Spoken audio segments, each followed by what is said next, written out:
ये कहानी है जादुई पोशाक की। राज एक सीधा साधा आदमी था। वो एक गांव में अपनी बीवी सीता के साथ रहा करता था।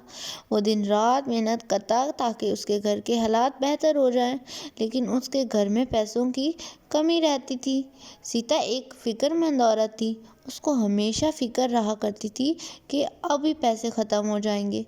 जब भी राज घर आता था तो वो हमेशा राज से झगड़ा करती थी। तुम्हें तो कोई फिक्र ही नहीं है। थोड़ी ज्यादा मेहनत कर लो।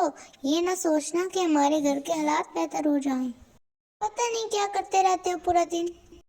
अरे सीता, सब तुम्हारे सामने ही है। मैं दिन रात मेहनत करता हूँ, फिर भी हमारे हालात बेहतर नहीं हो रहे। अल्लाह बेहतर करेगा।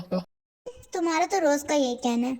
एक दिन सीता रास्ते में जा रही होती है कि उसको रास्ते में एक पत्थर मिलता है। जब वो पत्थर से टकरा कर गिरने लगती है तो वो सोचती है कि इस पत्थर को उठा के कहीं और रख दिया जाए ताकि इस पत्थर से कोई और टकरा के ना गिरे। वो पत्थर को वहाँ से उठाती है और साइड पे करती है। जब वो पत्थर को उठाती है तो देखती है कि उसके नीचे एक संदूक पड़ा है। जब वो संदूक को खोलती है तो उसमें एक चमकदार सा लिबास पड़ा होता है। उस लिबास पे बहुत ही कीमती मोती लगे हुए होते हैं। सीता ये देखकर बहुत हैरान होती है और उसको रखे बगैर वो उसी संदूक समेत उसको वापस ले जाती है। जब वो घर पहुंचती है तो वो उसे सब राज को दिखाती है। राज कहता है कि इसको बेच देना चाहिए ताकि हमारे घर के हालात बेहतर हो। लेकिन ये लिबास मुझे बहुत पसंद है, इसको मैं नहीं बेचूंगी। जब सीता वो लिबास पहनती है तो सीता बहुत ही खूबसूरत लग रही होती है और तभी एक परी वहां पे पहुंचती है। वो परी कहने लगती है।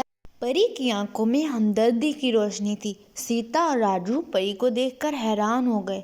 परी ने बोला, हर चीज़ पैसा ही नहीं होता। तुम्हारे दिल में सिर्फ पैसा है जो तुम दोनों के दरमियान फसाद और लड़ाई डलवा रहा है। तुम दोनों हमेशा पैसे को लेकर लड़ते रहते हो। तुम लोगों ने कभी ये नहीं सोचा कि हम आपस में प्यार और मोहब्बत से बात कर लें, जिससे तुम्हारी ज़िंदगी में खुशी आ सकती है। परी ये कहते ही वहाँ से गायब हो जाती है। सीता और राज परी की बात सुनकर बहुत उदास हो जाते हैं और उन दोनों को अपनी गलती का एहसास होता है। तभी सीता राज को कहती है, आज मैंने पूरी जिंदगी तुम्हारे से लड़ाई की। तुम दिन रात मेहनत करते रहते थे, लेकिन मैं फिर भी खुश ना होती थी।